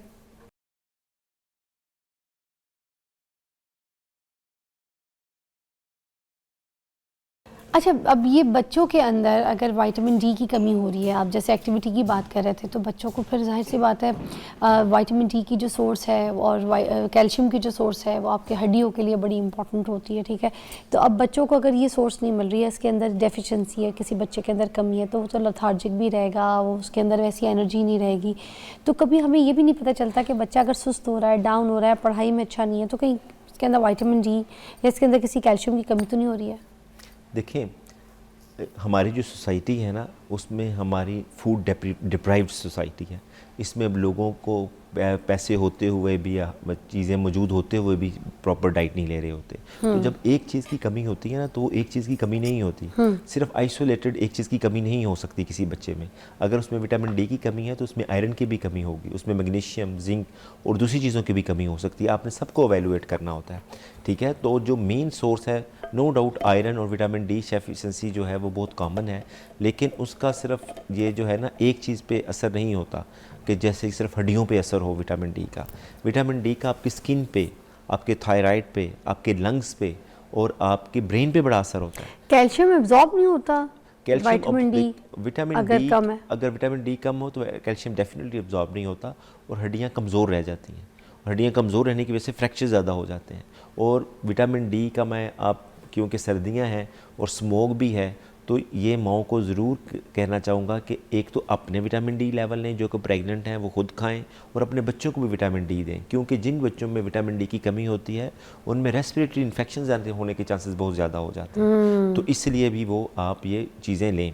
और दूसरी चीज़ कि जैसे कि आप कह रही थी कि ओबेसिटी के लिहाज से, मोटापा के लिहाज से, कि जैसे बच्चा मोटा होता है तो उनका ये ख्याल होता है कि जी हमारे बच्चे में ये सारी चीज़ें मौजूद हैं, इसमें कोई कमी नहीं है, बल्कि उनमें भी ये कमी होती है। क्योंकि हम कहते हैं मेल न्यूट्रिशन, ग़िज़ाइयत की कमी सिर्फ कमज़ोर बच्चों में होती है, ऐसा नहीं होता। ग़िज़ाइयत की कमी मोटे बच्चों में भी होती है। ये पीक्स हैं, एक लो वेट के साथ पीक है, एक हाई वेट के साथ पीक है। हाँ, क्योंकि हाई वेट में भी बच्चा अगर सुस्त है, उठा नहीं जा रहा, लेटा तो लेटा हुआ है, काम कोई नहीं हो रहा, स्क्रीन टाइम पे बैठा हुआ है, किसी चीज़ में दिल नहीं लग रहा, खुशियाँ नहीं है, कंप्यूटर पे बैठा है, गेम्स खेल रहा है, तो वो भी तो ओबेसिटी का बेचारा डिप्रेशन का शिकार हो रहा है बच्चा। डेफिनेटली देखें, नॉट अ हेल्दी लाइफ। बिल्कुल इसकी वजह से बच्चों को मेंटल जो होता है डिप्रेशन होना शुरू हो जाता है, स्ट्रेस ओवर ईटिंग होना करना शुरू कर देते हैं, और बच्चे स्कूल नहीं जाते, बुली होते हैं स्कूल में जाके। और इसका एक और चीज़ है कि ये सिर्फ ग़िज़ाइयत की तरफ ही ना ले जाएं लोग कि जी सिर्फ ज़्यादा खाने की वजह से, काम ना करने की वजह से बच्चे मोटे होते हैं। कुछ ऐसी बीमारियां भी हैं जिसकी वजह से बच्चे मोटे हो सकते हैं, ठीक है। जैसे कि उसमें थायराइड का अगर हाइपोथायराइड है, कुछ सिंड्रोम्स ऐसे हैं, और उसके अलावा बच्चे की कुछ जेनेटिकली माँ बाप की तरफ से जीन्स ऐसी हैं जिसकी वजह से बच्चे मोटे हो जाते हैं। लेकिन उसमें उसको असेस करना, उसको देखना नहायत ज़रूरी है, और उसके मुताबिक उसका इलाज करना ज़रूरी है। क्योंकि अगर आप उसके मुताबिक उसका ट्रीटमेंट नहीं करेंगे, तशख़ीस नहीं करेंगे, तो बच्चे की लाइफ जो है, लेटर लाइफ, वो अफेक्ट होगी। इसलिए जब भी आपको लगे कि आपको बच्चे को मसला हो रहा है, कोई प्रॉब्लम हो रहा है, तो अपने करीबी डॉक्टर को, अपने पीडियाट्रिशियन को ज़रूर चेक करवाएं। अच्छा, आयरन की कमी का भी कैसे पता चलेगा कि बच्चा हमारे जो है उसके अंदर आयरन की डेफिशिएंसी है? देखें, आयोडीन की जो कमी होती है ना, ये ज़रा कॉम्प्लिकेटेड सा है। उसमें होता है थायराइड के लिए तो हमारा थायरॉक्सिन बनता है, एक हार्मोन बनता है। तो उसमें बाज़ औक़ात ये होता है कि हमारा थायराइड ग्लैंड ही बच्चों में नहीं बना होता, जिसकी वजह से आपके जो होता है कि वो जो आम रूटीन में लोग सोचते हैं कि जी गलड़ बन जाएगा, गला फूल जाएगा, आपकी स्वेलिंग होनी शुरू हो जाएगी नेक पे, तो ऐसा बाज़ औक़ात नहीं होता। बाज़ औक़ात आपका थायराइड ग्लैंड ही नहीं बना होता, आयोडीन आप पूरा भी ले रहे हो तो थायरॉक्सिन ही नहीं बन रहा होता, जिसकी वजह से बच्चे की ग्रोथ नहीं हो रही होती। और ये मैंडेटरी टेस्ट है बाहर के मुल्कों में भी, अब पाकिस्तान में भी इस पर काम होना शुरू हो गया है कि जब बच्चा पैदा होता है तो उसमें हम वो कहते हैं कि जी थायराइड का टेस्ट लाजमी करें, थायराइड लेवल्स TSH उसे कहते हैं, थायराइड स्टिमुलेटिंग हार्मोन, वो ज़रूर चेक करें, क्योंकि उससे बच्चे की जहनी ग्रोथ बड़ी इफेक्ट होती है, और बच्चे का कद बड़ा इफेक्ट होता है, बच्चे की एक्टिविटी बड़ी इफेक्ट होती है, बच्चे सुस्त रहते हैं, सोए रहते हैं, कब्ज़ होनी शुरू हो जाती है, बच्चों की हड्डियाँ कमज़ोर हो जाती हैं। तो मल्टीपल फैक्टर्स हैं इसके लिए। तो आयोडीन की कमी से गलड़ हो सकता है, कद छोटा रह जाता है, बच्चे भूखे रहना शुरू हो जाते हैं, रोटी सही तरह नहीं खाते, और कब्ज़ होने, जैसे मैंने बताया, कब्ज़ होनी शुरू हो जाती है। तो ये इसके मेन सिम्टम्स होते हैं। ये जो आयरन की जो सिरप्स पिलाए जाते हैं, ये कारामद होते हैं, जिससे बच्चों का स्टूल बड़ा डार्क हो जाता है। जी जी, बस यही एक होता है इसके अंदर के थोड़ा सा साइड इफेक्ट इसका यही है कि बच्चों के स्टूल डार्क देख के पेरेंट्स थोड़ा सा घबरा जाते हैं कि जब सिरप वगैरह पिलाते हैं, जो डॉक्टर्स रेकमेंड करते हैं। वैसे खुद से तो नहीं पिलाना चाहिए ना, अगर है कि जो बाज़ार में जाके पिला लो, ठीक है क्या? नहीं, देखें, बिल्कुल नहीं पिलाना चाहिए बग़ैर रिकमेंडेशन के। जो मेन चीज़ है ना बच्चे की ग्रोथ के लिए और उसकी विटामिन डी डेफिशिएंसीज़ के ख़त्म करने के लिए, वो आपकी डाइट है। हमारे मुल्क में जो शुरू में था, जब हम छोटे थे, या आपको अंदाज़ा होगा कि लोग ऑर्गेनिक चीज़ें खाते थे, डेली का डेली गोश्त आता था, डेली का डेली सब्जियां आती थी, फ्रेश सब्जियां आती थी, दालें भी उसी वक्त ला के पकाते थे, स्टोर नहीं की होती थी, दूध ताज़ा सब्जियां आता था। ताज़ा दूध आता था, दही घर में जमाया जाता था। बिल्कुल, दैट वाज ऑर्गेनिक। और अब हमारे मुल्क में प्रोसेस्ड चीज़ें आना शुरू हो गई हैं, जैसे कि नगेट्स हैं, बर्गर्स के वो जो हैं फूड्स हैं, वो अब प्रोसेस्ड उनमें चीज़ें, बैक्टीरिया भी तो होता है ना। बैक्टीरिया भी होते हैं और उनकी ग़िज़ाइयत नहीं होती, न्यूट्रिशन नहीं होती। तो ये जो सिरप्स होते हैं, ये जो हम उसकी बच्चे की जो रैपिड जो कमी होती है उसको पूरा करने के लिए हम दे रहे होते हैं, लेकिन वो अगर आप 1-2 महीने के लिए दें, बच्चे का ठीक हो जाए, और अगर आप उसकी न्यूट्रिशन ठीक नहीं करेंगी, उसकी डाइटरी हैबिट्स ठीक नहीं करेंगी, तो फिर डेफिशिएंसी हो जाएगी। तो उसके लिए आपने एक बैलेंस डाइट का पैटर्न मेंटेन रखना है, ताकि बच्चे आपके घर में जो है खुराक लेते रहें, वरना फिर वो मसले मसाइल आने शुरू और हो जाएंगे। कैल्शियम का कैसे पता चलेगा? क्योंकि कैल्शियम के लिए तो हमें बस यही होता है कि अच्छा ठीक है, बच्चों को कोई चीज़ खिला दो, ठीक है, और उसके अलावा या तो फिर बच्चों के लिए दूध का है, हमें होता है कि बच्चे दूध पियेंगे तो उनको कैल्शियम इंटेक अच्छी मिल जाएगी। तो कैल्शियम, जबकि हमारे पास बहुत सारी ऐसी चीज़ें जहाँ पे सोर्स है, जैसे अगर हम क्या कहते हैं उसको, आंवला की बात करें, आंवला जैसी चीज़ें, और कोई ऐसी सब्जियां हो गई या ऐसे कोई फल हो गए या ऐसे खाने हो गए जिससे हमें बाकी वाइटामिन या कैल्शियम चीज़ें मिल सकती हैं, हम वो तो लेते नहीं हैं। बस हम ढूंढते रहते हैं कि बस ये दूध जो है ना, यही इंपॉर्टेंट है, दूध पिलाओ, और कुछ बच्चे दूध पीते नहीं हैं। देखें, जो बच्चे हैं ना, उनकी न्यूट्रिशन भी स्टेप वाइज होती है। 6 माह तक बच्चे को सिर्फ दूध पिलाना होता है, और आइडियली माँ का दूध पिलाएं, ठीक है, लेकिन उसके बाद दूध मुकम्मल ग़िज़ा नहीं है, मुकम्मल ग़िज़ा का हिस्सा ज़रूर है। लेकिन हमारे मुल्क में माओं का ये कंसेप्ट है कि दूध में बड़ी ताकत है, वो कंटिन्यू करती रहती हैं कि जी एक तो बनाना ईजी है, अगर अपना दूध नहीं पिला रही, अपना दूध भी पिला रही हैं तो अपना दूध भी पिलाना इजी है, लेकिन अगर बना के भी देना है तो वो इजी है। अगर बच्चा रो रहा है, बना के दे दिया, बजाय इसके कि 6 महीने बाद बच्चों को जो होती है सॉफ्ट डाइट इंट्रोड्यूस करनी चाहिए, जिसे हम वीनिंग कहते हैं, तो वो देनी ज़रूर चाहिए। कैल्शियम जो है वो दूध में ज़्यादा होता है, उससे बच्चों की ग्रोथ भी बेहतर होती है, लेकिन बच्चों की जो कमी होती है उसमें ये होता है कि बच्चों को दर्द होनी शुरू हो जाती है, हड्डियाँ मुड़नी शुरू हो जाती हैं ग्रोइंग एज में, ठीक है। तो उसमें बच्चों को वो माँ बताती है कि जिसका कद नहीं बढ़ रहा, हड्डियाँ टेढ़ी हो रही हैं, तो वो फिर वो डॉक्टर के पास जाके उनको चेक करवाना चाहिए, उनके टेस्ट करवाने चाहिए। लेकिन फिर होली एंड सोली सिर्फ कैल्शियम एक सिंगल इंडिकेटर नहीं होता कि जी आपकी कैल्शियम की वजह से सिर्फ आपकी हड्डियाँ टेढ़ी हो गई हैं। विटामिन डी भी होता है, मैग्नीशियम भी होता है, और आजकल तो विटामिन K2 का बहुत रोल है कि जी उसकी मुख्तलिफ विटामिन के इंटीग्रेशन काम करते हैं। जैसे कि अब मैं आप ही की मिसाल लेता हूँ कि ये स्टूडियो है, स्टूडियो को एक करने के लिए सिर्फ एक बंदे की ज़रूरत नहीं है, उसमें आपका टीम वर्क है। जैसे कि आप हैं, कैमरामैन है, लाइटिंग है, आपका शो करने के लिए और भी कई चीज़ें होंगी जो शायद मुझे नहीं पता, वो आपको पता है, आप अच्छी तरह। इसी तरह किसी एक चीज़ को करने के लिए जिस्म के अंदर सिर्फ एक चीज़ की ज़रूरत नहीं होती, मुख्तलिफ़ चीज़ें इंटीग्रेटेड काम कर रही होती हैं। उसमें एक चीज़ भी डेफिशिएंट हो जाएगी ना, तो वो आपके प्रॉपर वर्किंग में नहीं होगा। क्या बात है सर, एक ब्रेक लेंगे, ब्रेक के बाद ज्वाइन करते देखते रहिए मॉर्निंग विद फिज़ा।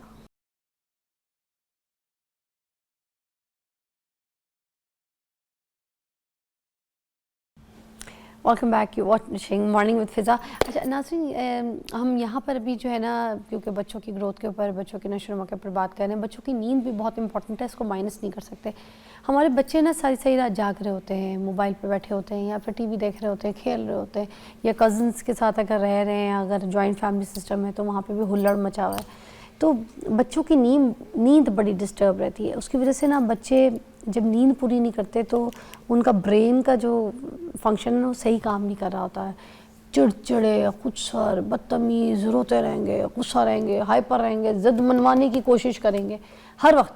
तो ये भी तो एक वजह है। नींद पे भी बात करें ज़रा। देखें, sleep is the most important thing, ठीक है, क्योंकि हम बड़ों की तो नींद की बात कर रहे हैं, बच्चे की नींद का साइकिल, दोनों की उसकी ग्रोथ चीज़ों के लिए कितना इम्पोर्टेंट, बहुत ज़रूरी है। देखें, नींद पे वो बहुत ज़्यादा काम हुआ है, उस पे भी हुआ, क्योंकि जो ग्रोथ के लिहाज से मैं पहले आपको बता देता हूँ कि कुछ हार्मोन्स ऐसे होते हैं कि जो कि बच्चे की नींद के दौरान ही आते हैं। अगर वो बच्चा प्रॉपर नींद नहीं लेगा तो बच्चा कमज़ोर रह जाएगा, उसका कद नहीं बढ़ेगा, वो उसका कद छोटा रह जाएगा। और नींद प्रॉपर ना लेने की वजह से उसको कहते हैं पुअर स्लीप हाइजीन, कि उसकी अगर हाइजीन ठीक नहीं है, जैसे कि मोबाइल देख रहा है, बार बार उठ रहा है, भूख लगने की वजह से उठ जाता है, अगर प्रॉपर स्लीप नहीं लेता तो बच्चे की ग्रोथ बहुत ज़्यादा अफेक्ट करती है। ठीक है, तो उसमें ये है कि अगर प्रॉपर नींद ना लेने की वजह से बच्चों को मोटापा भी होना शुरू हो जाता है और इरिटेबिलिटी होनी शुरू हो जाती है, बच्चे की सेंसरी लॉस, मेमोरी लॉस होना शुरू हो जाता है। तो ये बड़ों में भी ज़रूरी है और बच्चों में भी ज़रूरी है। बड़ों में इसलिए ज़रूरी है कि अगर मदर या पेरेंट्स अपने कमरे में मोबाइल लेके सो रहे हैं और वो अपने बच्चे के साथ देख रहे हैं मोबाइल, क्योंकि माँ बाप दोनों ही आजकल मोबाइल देख रहे होते हैं, तो जब माँ बाप देख रहे हैं तो बच्चा भी देख रहा होता है। तो मैं पेरेंट्स को ये बात समझाता हूँ कि देखें, बातें करने से, समझाने से बच्चे नहीं समझते, बच्चे वो समझते हैं जो माँ बाप करके दिखाते हैं। बच्चे सुनने से ज़्यादा आंखों से सीखते हैं। आंखों से सीखते हैं, वो करने अमल से करके दिखाएं आपको। अमल करके दिखाएं, क्योंकि जब आप ये देखेंगे ना, वो देखेंगे कि मेरा बाप तो टीवी देख रहा है, मोबाइल देख रहा है, तो उनके ख्याल में यही बेहतर है। हाँ, तो इसलिए, या अगर कोई फिजिकल एक्टिविटी कर रहा है तो वो उसको ज़रूर कॉपी करने की कोशिश करेंगे। क्यों हमारी अम्मियाँ जो बड़ी नानी दादियाँ होती थी, वो हमेशा बच्चों को अगर सुला, बड़े बैठे हुए भी अगर बात करें तो बच्चों को टाइम पे पहले बिस्तर पे लिटाती थी, उनके साथ लेटती थी, उनको कहानी सुनाती थी। जब वो सो जाते थे तो उनको रज़ाई दे के तो फिर जाती थी, फिर बैठक पे बातें करें, सारे रिश्तेदार बैठे हों या कुछ भी, मगर बच्चों को टाइम पे बेड पे लिटाती थी उनके साथ लेट के, है ना, बिल्कुल, डेफिनेटली स्टोरी टेलिंग करके सुलाती। आज के दौर में ये चीज़ें नहीं है, बहुत कम हो गई हैं। उसमें देखें, उसमें हमारा अपना भी कसूर है और हमने अपने ऊपर ऐसे स्ट्रेसेस क्रिएट कर लिए हैं जो शायद इतने ज़्यादा इम्पोर्टेंट नहीं है। जैसे कि इकोनॉमिक स्ट्रेस है, अपनी जॉब का स्ट्रेस है, आगे बढ़ने का स्ट्रेस है कि मैं फील्ड में अपने किसी से आगे निकलता जाऊँ, उस सूरत में आपके बच्चे पीछे रहते चले जा रहे हैं। तो इसलिए आपको अपने बच्चे पे टाइम इन्वेस्ट, जिसको कहते हैं इन्वेस्टमेंट, टाइम इन्वेस्टमेंट। तो मैं ये किसी की बात सुन रहा था कि वो कोई स्कॉलर है, मजहबी स्कॉलर बहुत बड़े, उन्होंने कहा कि सबसे बड़ी चीज़ जो आप अपने किसी को दे सकते हैं, सबसे कीमती चीज़, वो आपका टाइम है। ना पैसा है, ना घर है, ना कोई और चीज़ है, और टाइम ही ऐसी चीज़ है जो आप अपने बच्चों को भी दें, किसी को भी दें, अपनी फैमिली में भी किसी को दें, तो आपको पे बैक ज़रूर करती है। और उसमें ये देखें कि ना, जो माएँ अपने बच्चों के साथ खेलती नहीं हैं, सोते हुए, बातें करते हुए, आपने ये देखा होगा ऑटिज़म आने शुरू हो गई है बच्चों में डेप्रीवेशन, एग्रेसिवनेस आनी शुरू हो गई है, ज़िद्दीपन होना शुरू हो गया। और जो माँ बाप का एक रिस्पेक्ट का एलिमेंट, हम कहते हैं ना कि हमारे बच्चे या अदब नहीं करते, वो जो देखते हैं वो करते हैं। जब वो कहते हैं कि जी हमें टाइम पे कोई, हमारे माँ बाप ने टाइम नहीं दिया, तो then why we should give. बहुत अच्छी बात की आपने, बच्चों को सिर्फ बैठ के समझा रहे होते हैं, अपनी मिसालें देखे कि हम तो अपने अब्बा के टाइम पे ऐसे करते थे, हमारे अब्बा ने तो 1 मिनट हमें ऐसे खड़े नहीं होने दिया, हमारे अब्बा तो हमें रात को जागने, हमारे अब्बा तो खड़े हो जाते थे लाठी लेके। ये वाली बातें आज के बच्चों को नहीं सुननी, आज के बच्चों को प्रैक्टिकल करके दिखाना है। जो बच्चों को आप दिखाएंगे, बच्चे वही अमल करेंगे। और ये स्लीप इज़ वेरी इंपॉर्टेंट। आज का चिड़चिड़ा बच्चा, ये जो खुद सर बच्चा है, ये जो ज़िद्दी बच्चा है, इसको सिर्फ आप लोग सुधार सकते हैं। उसकी सेहत के लिए भी नंबर 1 इम्पॉर्टेंट है नींद, बहुत उसको अच्छी तरीके से दें। और दूसरा, आज का बच्चा डिहाइड्रेटेड भी है, इस पे लास्ट बात करके फिर मैं प्रोग्राम ख़त्म करूँगी। ये डिहाइड्रेट बच्चे का क्या करें, इसको पानी नहीं पिलाता कोई, इसको लिक्विड इनटेक इसकी कोई नहीं है, तो वो सारा दिन खुश्क मुंह के साथ बात कर रहा है, उसको खेल रहा है, भाग रहा है, दौड़ रहा है, पानी की कोई तलब का उसका कोई टाइमिंग चीज़ है कोई है ही नहीं ना, माएँ ख्याल रखती हैं इस चीज़ का। अब बच्चा डिहाइड्रेटेड रहेगा तो क्या क्या उसके परेशानियाँ होंगी। देखिए, डिहाइड्रेशन जो है ना, वो बहुत इम्पोर्टेंट है। वैसे तो हम ज़्यादातर डिहाइड्रेशन उन बच्चों को कहते हैं जिनको वॉमिटिंग हो रही हो या आम रूटीन में बीमार बच्चे हों। जो नॉर्मल बच्चे हैं उसकी केयर के लिहाज से हम ज़्यादा कहते नहीं हैं, माँ बाप भी ज़्यादा कंसर्न नहीं होते कि ठीक है, खुद ही खेल रहा है, खुद ही पी लेगा, खुद ही टेक कर लेगा। लेकिन इसमें जो है वो ये है कि अगर आप बच्चे की अपनी न्यूट्रिशन ज़्यादा रखेंगे तो ज़्यादा बच्चे की स्वेटिंग होगी, ज़्यादा यूरिन आउटपुट होगा, तो उसकी वजह से जो आपके फासद मादे हैं, जो कि केमिकल्स आपके बॉडी के अंदर प्रोड्यूस होते हैं, वो आपके जिस्म से निकल रहे होते हैं। और हाइड्रेशन की वजह से आपकी जो फंक्शनिंग है दूसरे पार्ट्स की, वो बड़ी प्रॉपर होती है। जैसे कि स्टमक की जो है डाइजेशन में बड़ा हेल्प आउट करता है, आपकी कॉन्स्टिपेशन को ये अवॉइड करने की कोशिश करता है, आपको मोटापा नहीं होना देता। आपने अक्सर देखा होगा ना, वो हम कहते हैं कि जी पानी पिए खाना खाने से पहले। उसकी एक मिथ ये भी है कि अगर आप पानी ज़्यादा पी लेंगे ना थोड़ा खाना खाने से पहले, तो आपकी जो फूड कैपेसिटी है स्टमक की, वो थोड़ी सी कंप्रोमाइज़ हो जाती है, कम हो जाती है। हाँ, तो उसमें थोड़ा सा आपको कम खाएंगे तो कम कैलोरीज बनेंगी और कम होगी। और हाइड्रेशन से आप देखें उसमें कहते हैं कि 3 लीटर्स एक नॉर्मल रूटीन है, ज़रूर बच्चे को पीना चाहिए, बड़ों को पीना चाहिए। मतलब कितने गिलास हो गए इस हिसाब से, अगर बच्चा 10 साल तक का है? 8-9 गिलास तो ज़रूर पीने चाहिए। 8-9 गिलास, समझ में आई आपको बात। चलिए अपना बहुत ख्याल रखिए अपना भी, और थैंक यू सो मच, बहुत अच्छी तरीके से आपने हमें गाइड किया बच्चों के नशोनुमा के लिए। बहुत अच्छा प्रोग्राम था, इसको देखते रहिए, इस रील्स को सेव कर लीजिएगा, आपके लिए बड़ी कारआमद होगी। हम आपको मिलते हैं बहुत जल्द। अल्लाह हाफ़िज़।